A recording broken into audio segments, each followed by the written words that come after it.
War. War never changes.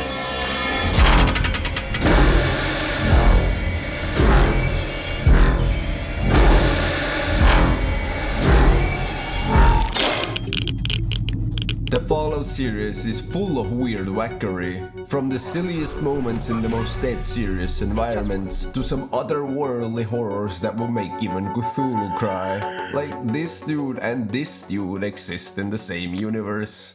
And as a fan of all things weird and creepy, I've been dying to dive into this post-apocalyptic land of nightmares. The games have evolved a lot over the decades, with each new installment having even richer world building, all while keeping up with the big dogs when it comes to innovative roleplay mechanics. Some more than others. But if you peel the skin back, Fallout is a horror franchise through and through. You cannot convince me otherwise. If I were to list every single little creepy and scary moment this series has to offer, we'd be here for days. I cannot possibly list everything there is to experience, but there are some moments, creatures, characters and stories that stand above the rest. We've got a lot of ground to cover, so we better get going. And for that, we need to go all the way back to where it first started. In the beginning. In 1997, the world was introduced to a post-nuclear role-playing game. Fallout became an instant classic, praised for its smooth gameplay, great graphics, and compelling plot. Developed by Black Isle Studios as a spiritual successor to 1988's Wasteland, straight from the get-go, this game franchise presented its setting like few had done before. This 500 megabyte game was filled to the brim with spooky moments to come across. I mean, it's a world ravaged by an atomic bomb, and you're somehow alive to see the aftermath. What did you expect? A wasteland of radiated nothingness? How about a spoonful of eldritch horrors that will make the thing look like Garden of Banban? From the main menu alone, the atmosphere is set in stone. We see adverts and propaganda playing on the TV as the camera slowly pans out, revealing what's left of America's skyline. These older games don't even have to do much to feel eerie. The outdated graphics, the clunky audio design, the sheer emptiness of this world is felt from the get-go. It speaks volumes about this game's art and design that I'm already scared of the starting area. Like, what the fuck is that? Fallout 1 is pretty brutal and almost feels like survival horror rather than an RPG at first. Almost every enemy you come across is a challenge to take down. Meeting new foes doesn't bring about awe and wonder, rather the terrifying acknowledgement that this might be your demise. From the very start, a timer is placed on your head. If you don't find a new water chip for your vault, everybody you know and love will die. Thus, you're never quite able to relax, like ever. Even after returning to town from a very long trip, you might catch your breath for a moment, but you know you gotta keep moving because the wasteland does not sleep. As a side note, I hate when games do this. This is supposed to be escapism, not a panic attack about the ever-fleeting nature of the never-stopping clock. As we make our way through the main story, we come across a small settlement named Shady Sands, where the bleakness of this world becomes painfully apparent. Just about every inhabitant is struggling, starving, sick, or already dead. The population is having a hard time working together as everybody's untrusting of each other and constantly stressed the hell out.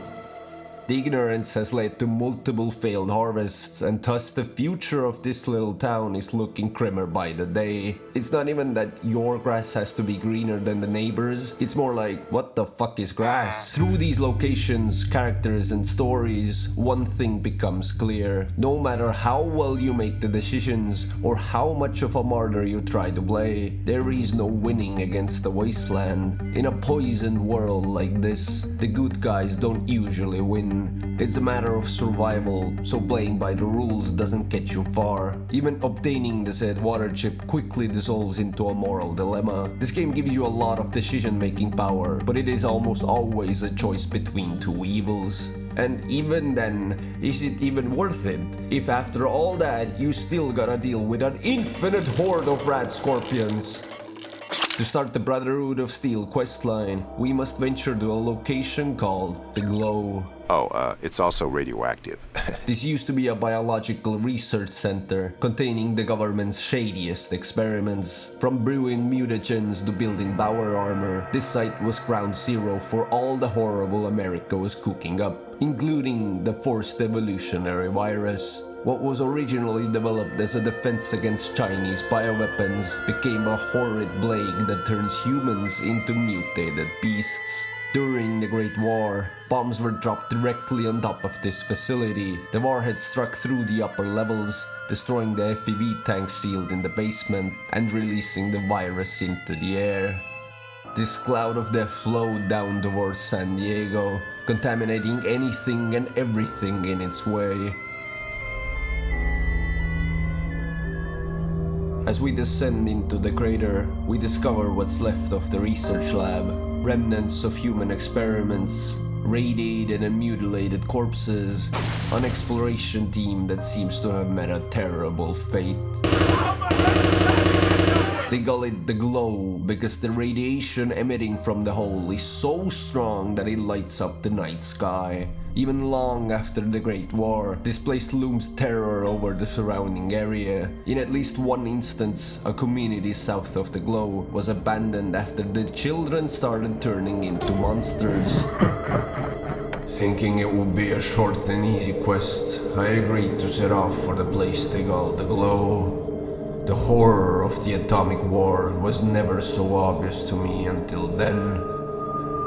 While the first game doesn't give us much lore surrounding the vaults and their origin, we still get our first look behind this awful curtain. Constructed by Vault-Tec as the magnum opus of human invention, over 120 of these vaults were built around the United States as a safeguard to protect the good people of America. In case of impending nuclear disaster, a selected lucky bunch would be sealed into these vaults to not only live out their own life, but to also guarantee the survival of the human race. Or so was the public told, but as you might know, that's not the case. Turns out most of these vaults were designed as cruel science experiments to test how humans react under extreme circumstances, from overdosing drug addicts to ungodly torture on the human psyche. Some of these vaults are so fucked up that I don't even know how they came up with the concepts. And one of the worst of all is Vault 12.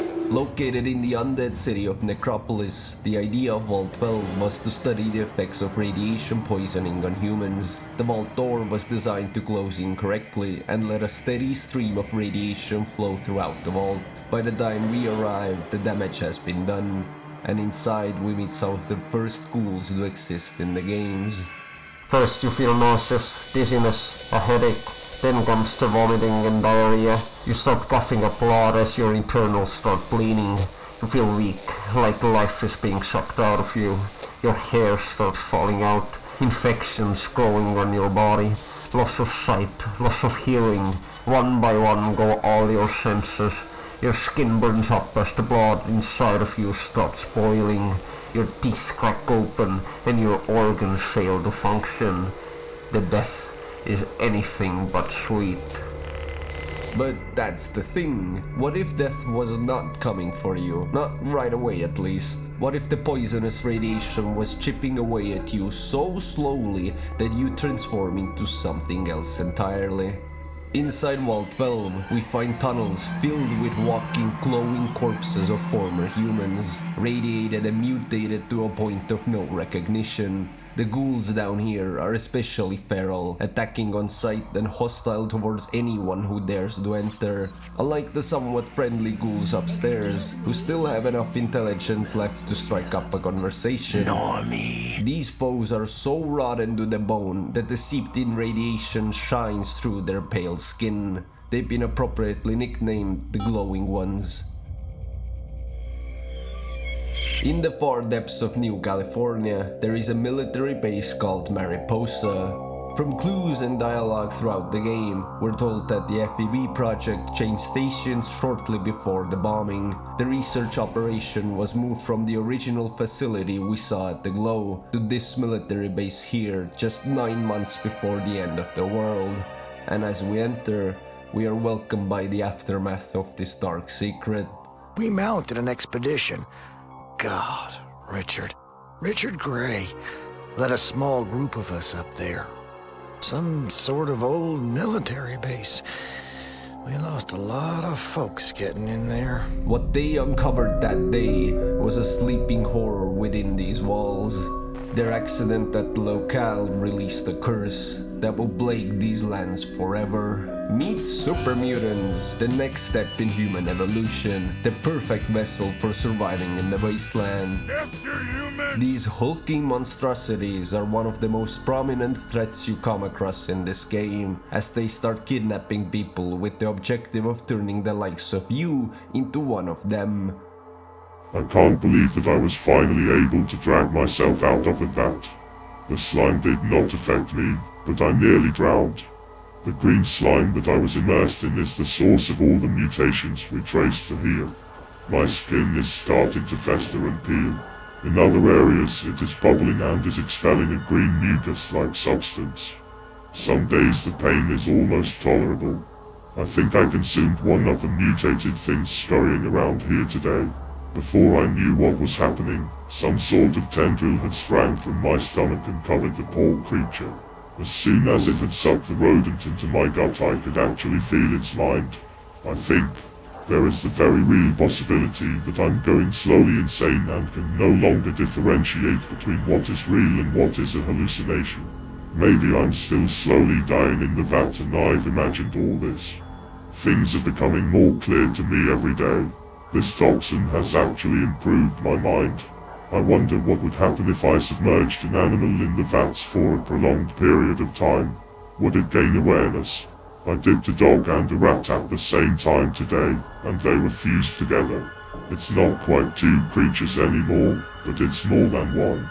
Perhaps this is the future, a coming together of different creatures in some sort of harmonious unity. I said that the original games are almost effortlessly scary. Not to say that no effort has been made, it's just the atmosphere alone is enough to give me the creeps. From the howling soundtrack to the weirdest of strangers you meet on your journey. There are moments when you're almost hypnotized by the game's aura. You really see the world for what it is. The death of the old world and the birth of a new. The pain and agony that has brought. The insanity of it all. I was introduced to Fallout through vibrant environments and great-ass tunes. So this feels way out of my league. The way you kinda just stumble upon all the weird moments in this game is kind of uncanny. The echoes of a time long gone. The piles of bodies littering the streets. La-di-la-di-la-di-la. Oh, what is this place called? The Boneyard? Sometimes it's a truck filled with riches and fortune, and other times it's like, oops, I've been invited to the devil's orgy. Even with the immersion-breaking Easter eggs you might come across, the atmosphere still holds up. Coming across an alien in the newer games is outright silly, but in Fallout 1...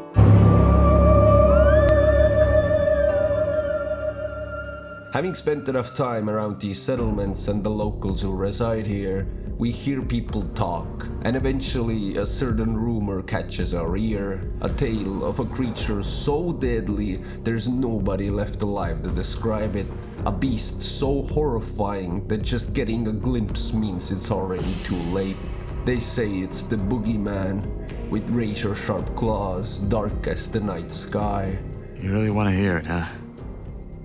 Well, some say it's the Death Claw, but I don't know nothing about that. I love the way the many creatures of Fallout are almost presented like myths and legends in this game. A cryptid so scary, barely anyone wants to talk about it. Nowadays everybody knows what a Deathclaw looks like. There was a whole meme and everything. But the way you hear tales of this monster lurking in the shadows way before you manage to actually meet one is the kind of environmental storytelling I miss from the franchise. Your bones are scraped clean by the desolate wind. Your vault will now surely die, as you have.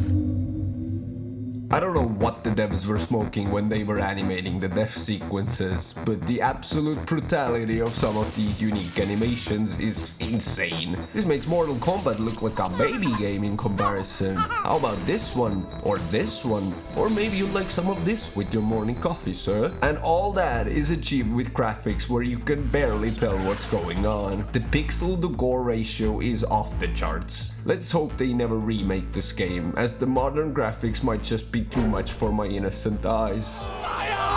By the end of the game, you make your way through the cathedral, down into the very first vault that was ever created, the demonstration vault with no number. The deeper you delve, the stranger things get.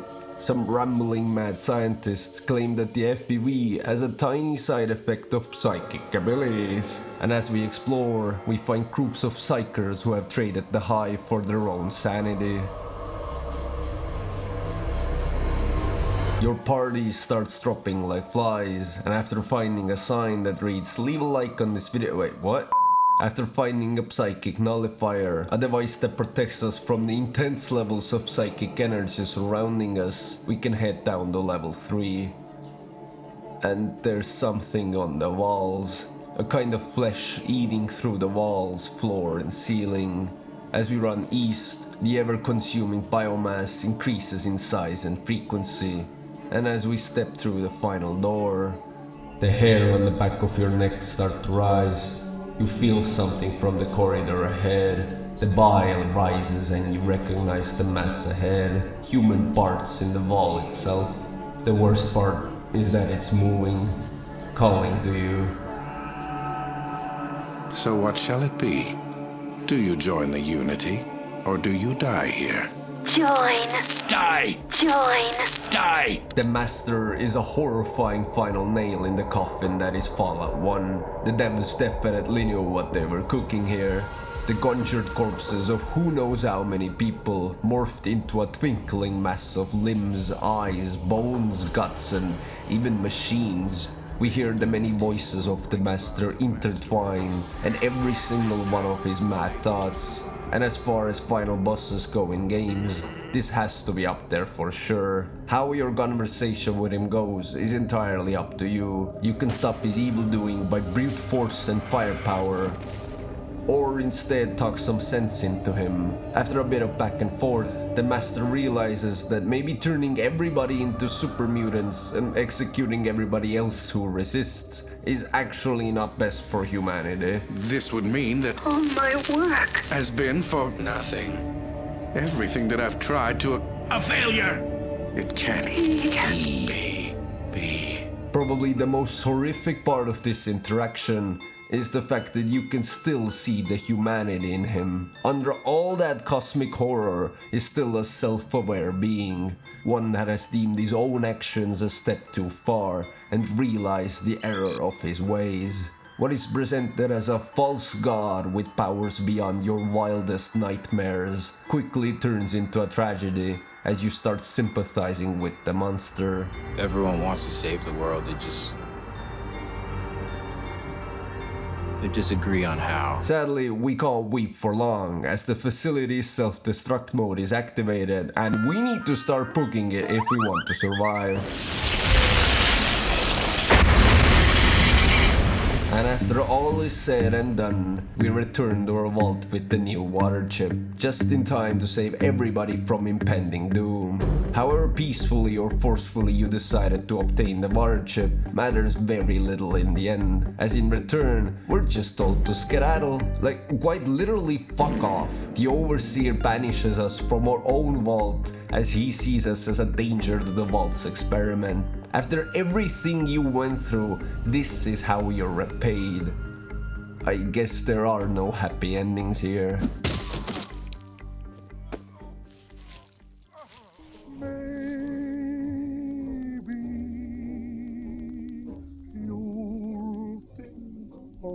Just the following year, Fallout 2 was released, delivering a similar experience to the first one, but with even more dark tales and goofy shenanigans. The sequel is highly regarded as a mechanical step above the first game, but this time around the outright horror elements of the franchise take a bit of a back burner to make room for humor and I am not his sir!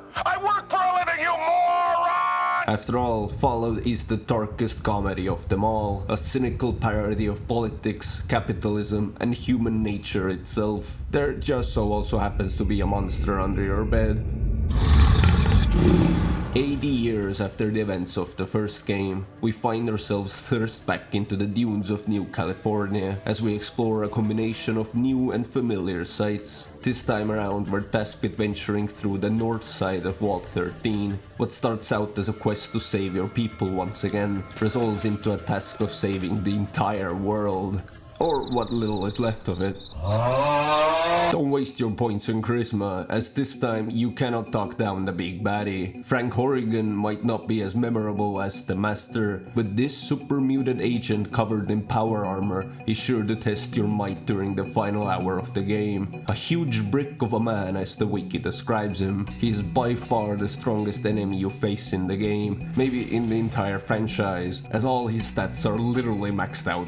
Viewed as a genetically engineered freak by his own men, he had been experimented upon and underwent so many changes to his DNA and physiology that he could be described as one of a kind mutant, becoming more machine than man.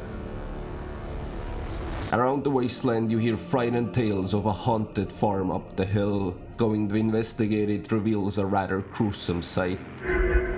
The entire farmland leading to the building is filled with impaled corpses. There's blood everywhere, and as you approach, the soundtrack does some heavy lifting.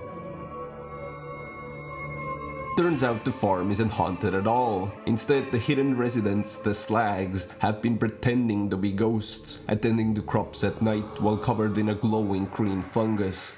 They're the descendants of an underground civilization, or rather like one big family of mutated freaks, who burn up in the sun. Uncovering that all these bodies are just dummies and Brahmin blood takes away from the mystery of this place, but does not undo the first shock you have when seeing this sight.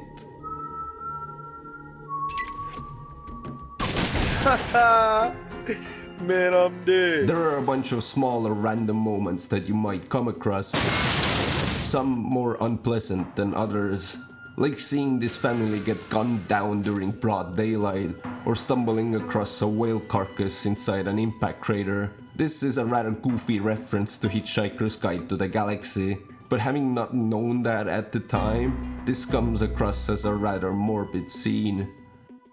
And probably my favorite of all, the Bridge of Death. Okay. You know what? They may have gone a bit overboard with the gags in this one. Don't have any? You expect me to believe that, maggot? Honestly, there is not much to talk about, so we're gonna swiftly move on to the next game. Fallout fans would not need to wait another decade for the next installment. As the new millennium turned over, the rights of the franchise went into new hands, and a new era of Fallout was about to begin, this time in 3D! In 2008, we got Fallout 3, Bethesda's first jab at making a Fallout game. The isometric replays gameplay was gone, and the first-person shoot-'em-up was here. Gone were the days where you had to imagine the horrors of the wasteland. Now you could see them up close. The detailed environments meant a great deal in bringing this dead world to life. The scope and scale had never been this apparent, and seeing the destruction from ground level gives the player a kind of sinking feeling, like damn, the world really did end. The setting is maybe less eerie than it was in the first games, but the outright creepiness has been cranked up to 11. Making your way around DC, you're tasked to pass through the underground railway system. What sounds bad at first quickly becomes worse when we get there. The howling, the crackling, the distant echoes make for a dense atmosphere and feel very unwelcoming. Exploring an abandoned metro in any game is pretty scary, from the flickering lights to the twisting paths, the pure panic of trying not to get lost as you stare into the pitch-black subway tunnels. But in Fallout, you also gotta deal with raiders, mole rats, even a few mirelurk, and I think there's something hiding in the dark. The feral ghouls are the one enemy that benefited from the turn to 3D. While the friendly NPC ghouls have lost their touch of genuine disturbance, the feral ghouls have gone from waddling zombies to... Even though the modern games have shifted the horror focus to be less on the overall tone and setting, and more to be on certain locations and quests, moments like these highlight the strengths Bethesda brought to this franchise, crawling blindly into a room and accidentally awakening a sleeping ghoul who was standing so still you couldn't even see him, realizing the grave mistake you made. I mean, just look at these guys. This is like a true horror game experience, which reminds us that blasting the radio will not save us. At the edge of the world map, we come across a rather ordinary looking office building, but obviously we wouldn't be here if that was the case. You might recognize the infamous Dunwich building, something of a legend around these parts. What might be well known now is of little help to those unfortunate souls who discovered this place upon release. Like the name deriving from a H.P. Lovecraft story, this place is very much a bad time. There is something otherworldly unearthing here. We see flashes of an ancient era, hallucinations of a time long gone. The stretching hallways are unsettling to explore because you constantly hear something in the distance. The game starts playing tricks on you, opening doors, moving items. There are specific scripted moments that act as genuine jump scares. And of course we got our buddies waiting as well. These guys become a bit of a staple in Fallout's spoopy locations, and as the games progress, they're eventually turned into the most basic enemy you can encounter. But the worst of all comes when we hear what happened to the last guy who came through here. Sharp knife. Sharp knife to send him to Deep Temple. Born again. Here. Alhazared. Yes. Delving deep into the underchambers, we find an ominous obelisk being worshipped by the feral ghouls. The adventure we heard transforming is waiting for us. Stepping closer to the humming artifact, we can make out the faint voice. Located not too far east from the Dunwich building is a little location called Andale, the greatest town in Virginia. Having a quick chat with the residents instantly sets off some alarms, as you realize that something is very wrong here. You should hit that man with a stick. They keep calling you an outsider. Yes, sir, democracy is God's best gift, right after family, of course. And that they do something to the outsiders. I've never got a chance to talk to the new people. Dad always takes care of them, before I get a chance. In the basement of one of the buildings, we discover a straight-up murder scene. Mutilated bodies, severed arms and legs, skinned human meat. The inhabitants of this town have been preserving the dead for some kind of ingestion. The reason these locals act so happy and delusional like serial killers is because they are. Even worse, they're cannibalistic serial killers. And even worse, they were not kidding when they said they don't let outsiders into their community, because they're a freakish group of inbred families whose great-grandparents deemed it okay to eat people. Jesus Christ. For centuries, this happy-go-lucky community of people have been waving to their neighbor as they devour each and every traveler unlucky enough to pass through here on their journey. Old Man Harris lives on the edge of town. He was the one who pointed us to the basement in the first place. He seems to be the only one here who's realized just how many people have perished into the stomach of Andale. Killing everybody in town actually gives him a bit of comfort. He feels sorrow for the loss of his family, but understands why you deem the action necessary. You know you've gone a bit too far when you can no longer tell who's your brother and who's your dad. Better an orphan than a cannibal, I guess. Another thing this installment greatly improved on was letting us explore the various vaults around the map. Being told of a big company's evil doings is one thing, but getting to see firsthand what went on in these vaults is a different beast entirely. Some of the more notable moments are being plugged into the Tranquility Lane simulation for the first time. Oh, someone new to play with. What good luck I have lately. Or getting a whiff of the psychoactive drugs floating around Vault 106. But the ugliest of them all comes as a reintroduction to our favorite mutating virus. Vaults like 87 were used as further testing grounds of the FPV, and this time around the aftermath is even more disgusting.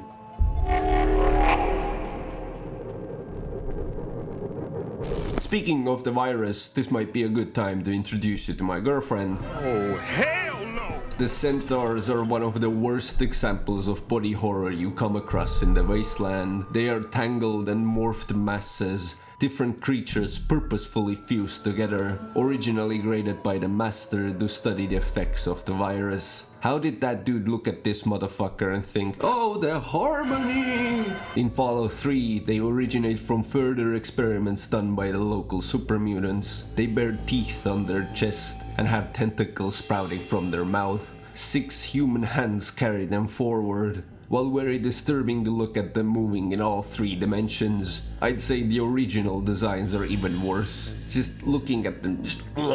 As you make your way through the Point Lookout DLC, you eventually come across an odd-looking swamp. Following the winding path, you're greeted by all kinds of unfriendly faces. This place is filled to the brim with cool and very uncool things to see. Like every turn you take, there's a new nightmare waiting for you. What is that? But I'm glad to see the franchise return to its roots of gothic horror. Get it? Roots? In the Black Hall Manor, we're introduced to an old crippled man named Obadiah. He offers you a job of returning a family heirloom, an antique book called the Grubekna. He offers you a pretty penny too, so you accept the offer and set out in search of the book.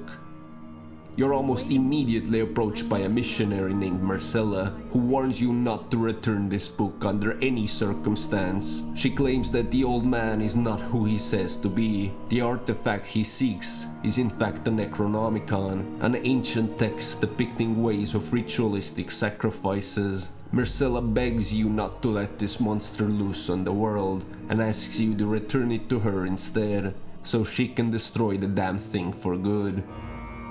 Getting your hands on this best-selling novel is a whole different story though, as it's in the possession of the swamp folk. And you know what? They can keep the book. No thanks, I choose life. I'm just gonna go step back into my time machine and travel to the distant land of 2011, the great year of our Lord, when the people of this planet were introduced to Fallout New Vegas. Being regarded by many as the definitive Fallout experience, this game doesn't hold your hand for very long. Leaving the starting town behind and venturing into the howling desert is quite something. Obsidian has somehow recaptured the uneasy atmosphere of the original game. The outdated graphics once again enhance the whole experience. Just approaching certain locations sends shivers down my spine. And during nighttime, it gets so dark, it's actually scary. Oh, and you better not take the wrong turn when exiting the down. I guess I'll head north. Oh my god! Starting off strong, let's set out to Vault 22. Unlike most of the Mojave Desert, this mountain creek is very green and luscious. Stay out, the plants kill. The Vault's experiment was to research and manufacture a plant-based solution to world hunger, but as in most labs, more than one experiment was carried out at once. They were also using a type of fungi to test its effectiveness at pest control, sealing this spore in the vault with themselves for years to come, signed their theft warrant. While the effects weren't fast, the human body was just as easily susceptible as all the other rodents. Eventually, the infection covered every plant, every door and chair, and every human in the vault. And now we're here to witness the aftermath.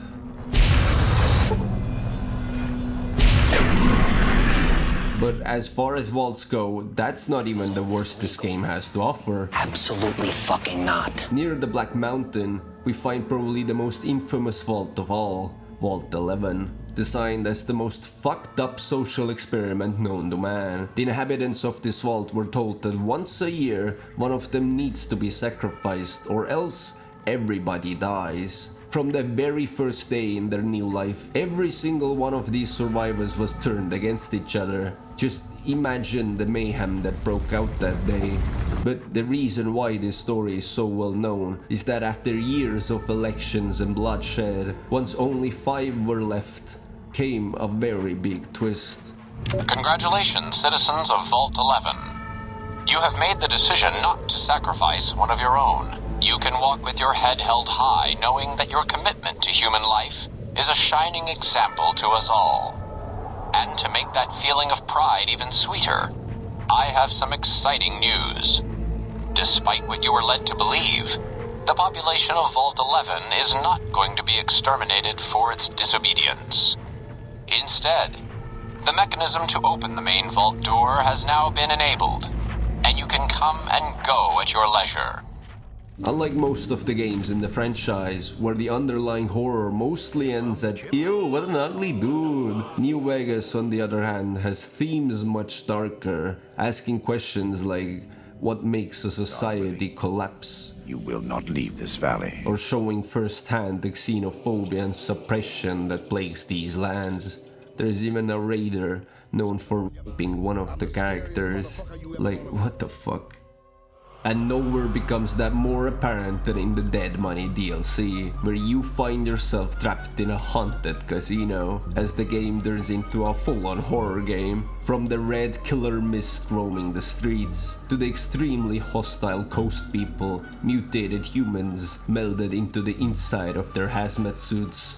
There are detonators all over the place that will blow your brains out, and literal ghosts walking around, once perished in the past, now haunting the halls as mere holograms. Just the setting and atmosphere alone are sure to give you the heebie-jeebies. But being so on edge after having dealt with all the shit this place throws at you, seeing these dudes for the first time might just lead to a very unhappy accident. I don't even know if you can consider the Sierra Madre scary. It's like full-on traumatizing. Wait a moment. Before you go, we hope you've enjoyed your stay. A similar kind of spectacle can be found on the edge of the map. The Mojave outpost looks nothing out of the ordinary at first, but if you carefully jump out of bounds and step into the desert that you were never meant to see, you will find something hiding outside the game.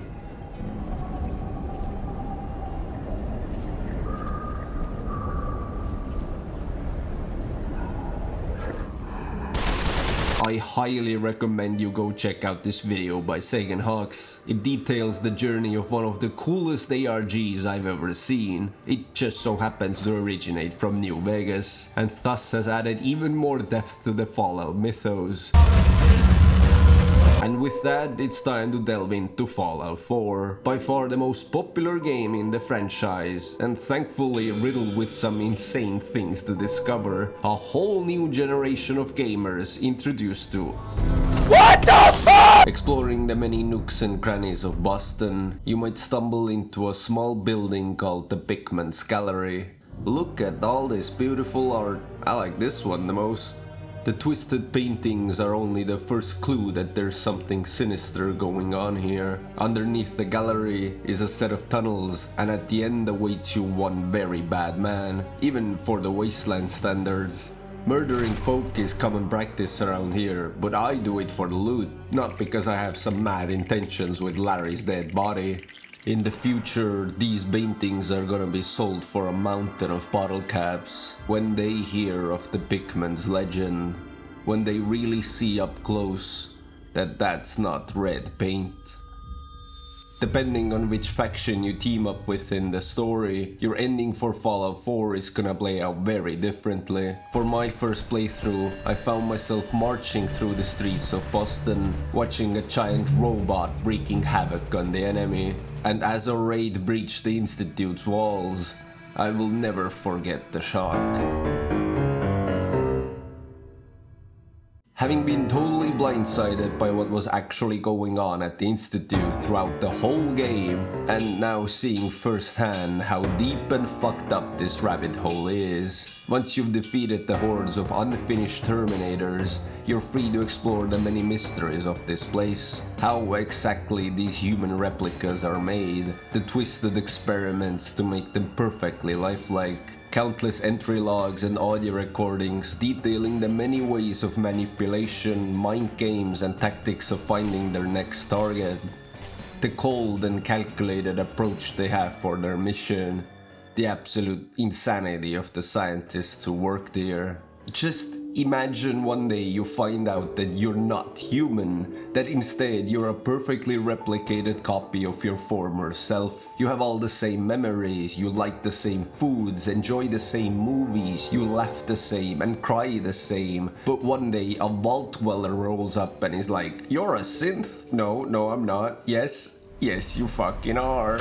It's crazy how many quests you have to do for the Brotherhood, where you're just sent out to execute somebody who until this very moment thought they were just a normal human being. The eventual dialogue in every quest like this. I don't feel any different than I did before. I still feel like a human. Having to break the bad news and seeing their horrified reaction. I thought I was human, Arthur. From the moment I was taken in by the Brotherhood, I've done absolutely nothing to betray your trust, and I never will. It's too late for that now. If for any reason you went fishing in Fallout, sailing out to the deep waters, beware of an island in the distance, as the fog that covers its surface is anything but natural. Arriving in Far Harbor is a pretty depressing sight, to be honest. The harbor town looks grim from every possible angle, and the townsfolk not only hate themselves but also everybody else. They even hate the fact that you're here. And the rest of the island is covered in the aforementioned fog, a radiated cloud of terror, slowly consuming the entire landmass and giving birth to the worst of horrors. No!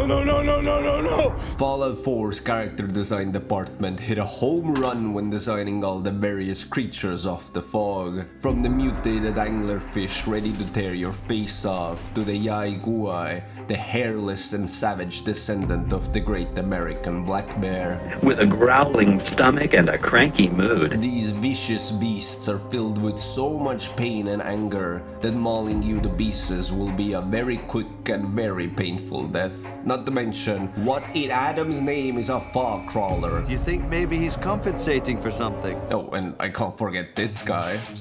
Oh, shit! Deep underground are buried even more dark secrets. While there's nothing inherently scary within these quest lines, some of the endings you can bring on the different islanders are rather morbid. And the moment Dima realizes that he hasn't been as much of a good guy as he thinks, thanks to a memory wipe he inflicted on himself, left me thinking. So I made a contingency plan. Mass murder. I hid the kill switch code because I couldn't stomach the thought of actually using it. Then I hid the memory because I couldn't even stand knowing I made it. Acadia really is the final drop in the bucket to make you realize just how horrifying the Institute was, and just how much pure horror has been brought on the people of the Commonwealth thanks to the synths just existing. The humans are dead. The humans are dead.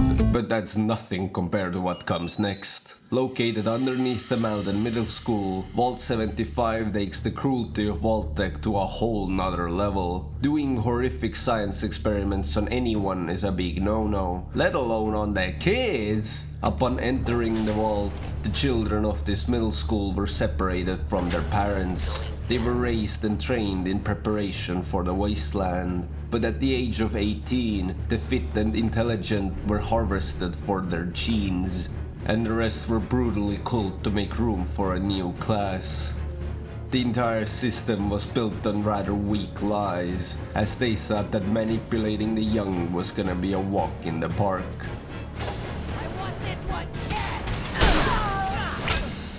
What most might not consider your run-of-the-mill top 10 scary locations in Fallout. I, on the other hand, have very bad memories of Nuka World. What if there was a place with all the zip of Nuka-Cola? Welcome to Nuka World! What starts out as a fun adventure quickly turns into a very bad trip. The eerie alleys of the Galactic Zone, overrun by killer robots. Stick with me, and we can take on the galaxy. The enormous super mutant that ambushes you from a lake. The pure existence of Kitty Kingdom. What the fuck is this piece of shit? I remember the first time I reached the castle within this toxic sea of feral ghouls. Upon entering, my game crashed so hard it almost corrupted my save file. Thankfully, I was able to recover the game, but to this day, I've never seen what's behind that door. I guess the evil gods of the Gratian engine didn't want me to have a peek.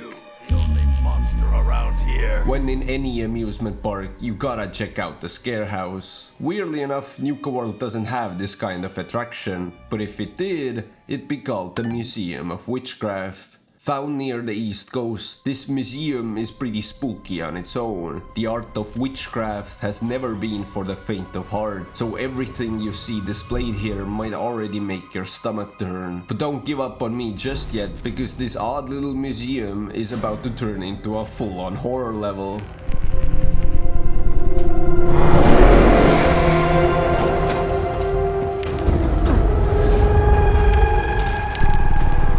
The whole experience comes and goes pretty quickly, but the scare is sure to make your hand shake.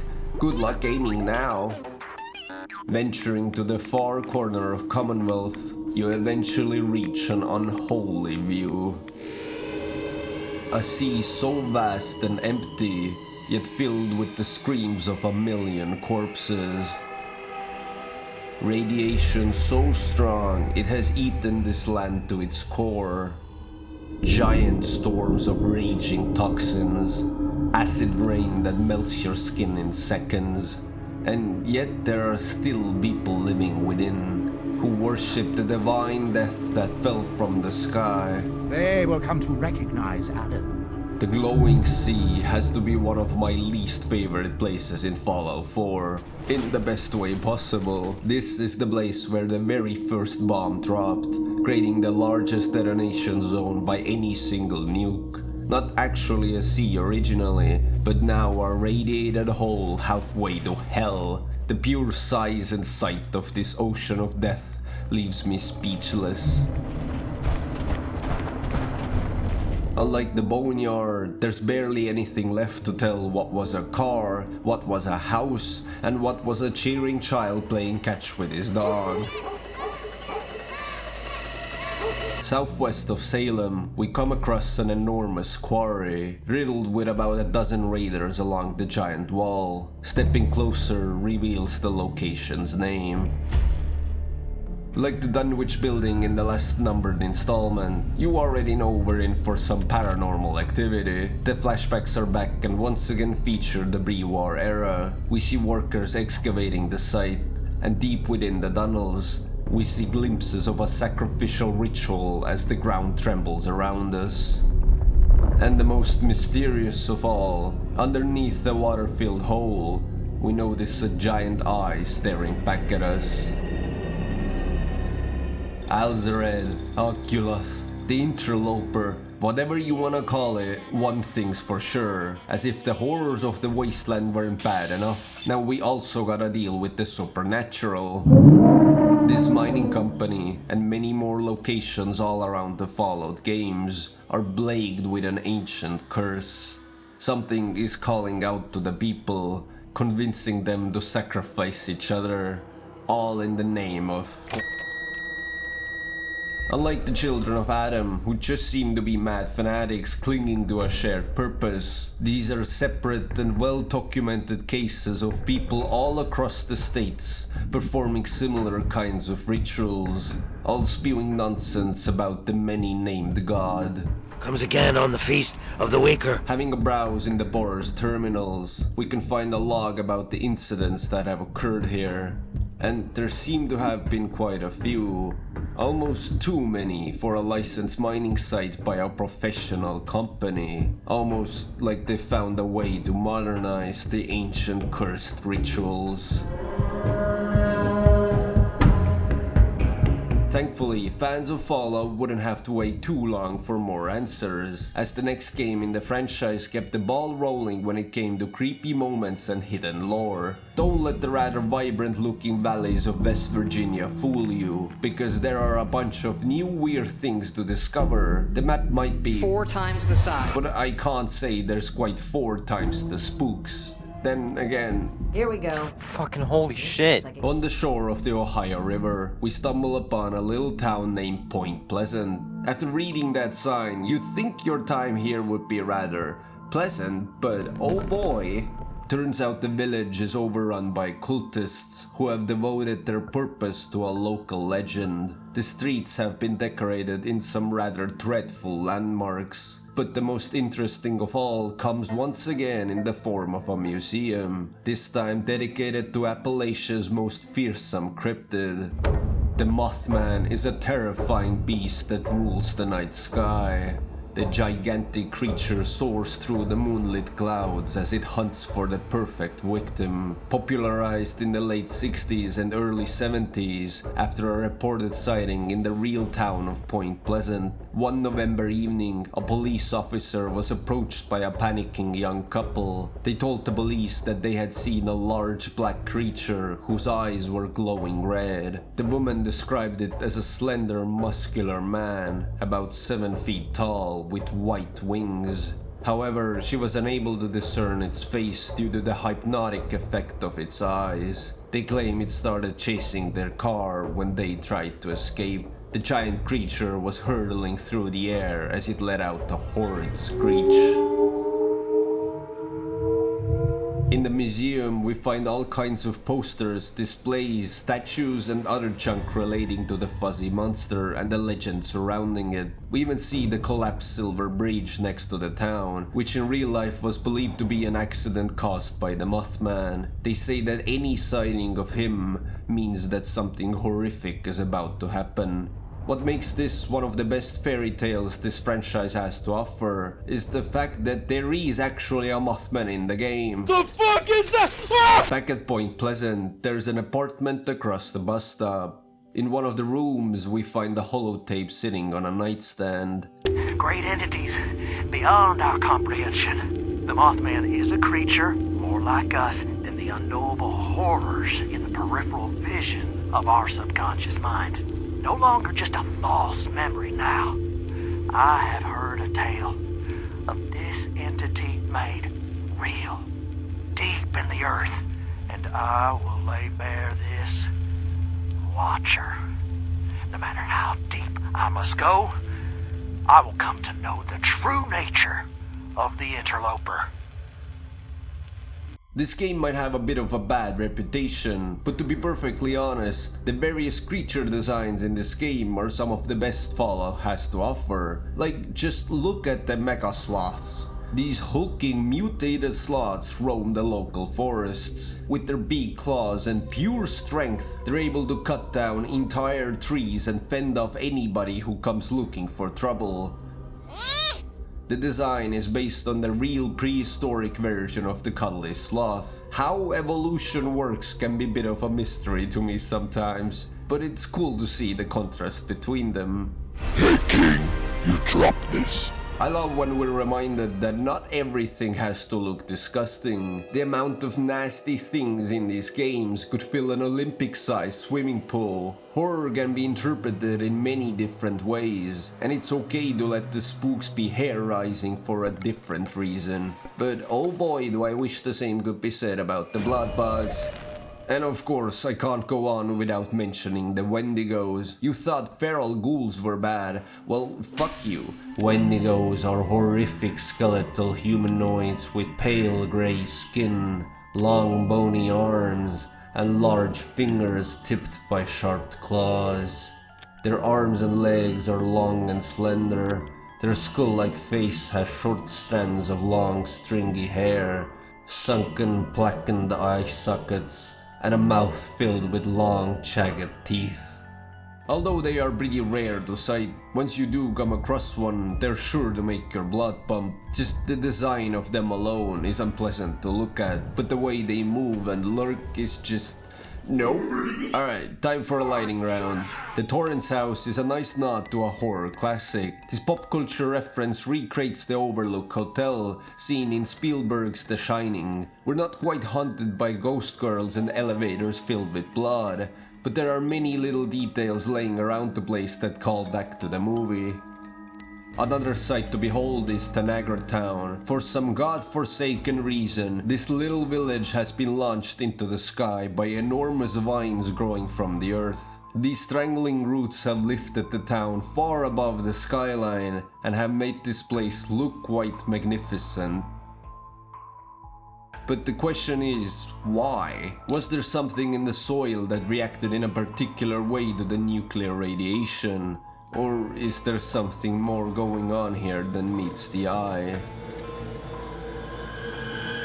In 1981, the American Human Interface Task Force laid out a set of plans to act as a warning for 10,000 years to come, and it read as following.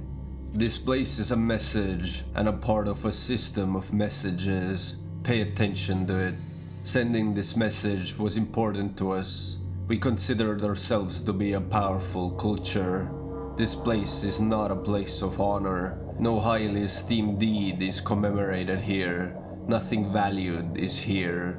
What is here was dangerous and repulsive to us. The danger is still present in your time as it was in ours. The danger is to the body and it can kill. The form of the danger is an emanation of energy. The danger is unleashed only if you substantially disrupt this place physically. This place is best shunned and left uninhabited.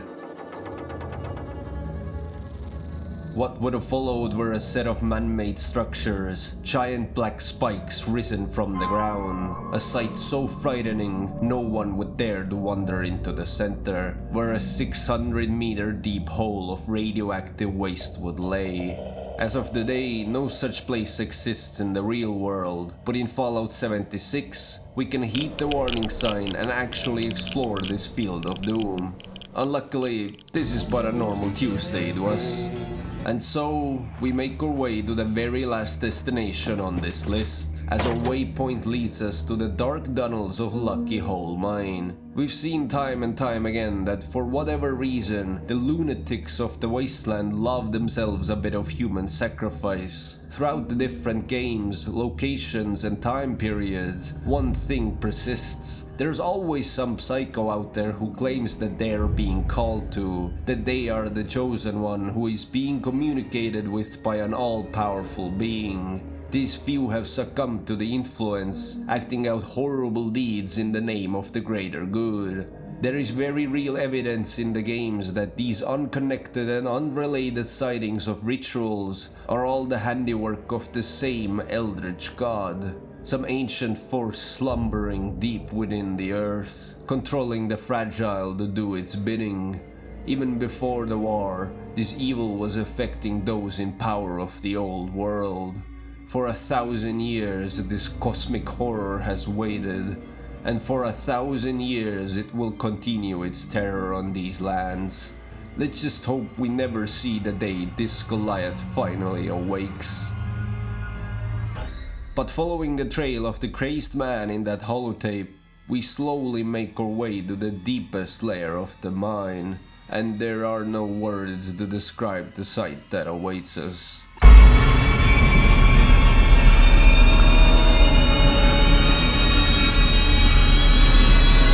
In the interest of international peace and security, all concerned should refrain from any action which may aggravate the situation and bring with it the risk of war.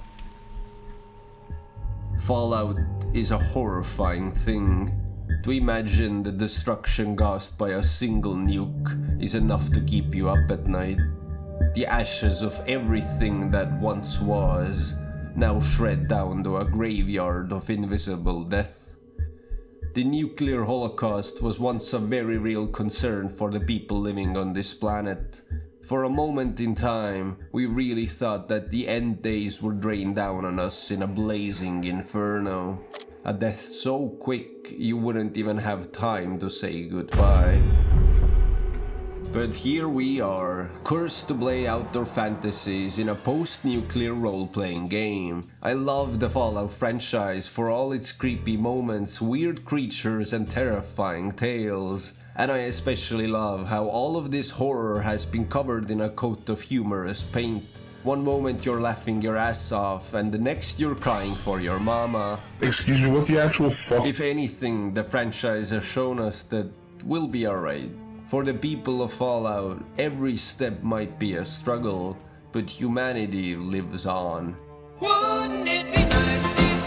Thank you for watching this delve into Fallout's darker side. If you enjoyed the video, any and all kinds of support is very much appreciated. There's still so much to talk about with this franchise, so we might need to return to the wasteland someday. But until then, make sure to keep some rat away under your pillow. You know, just in case.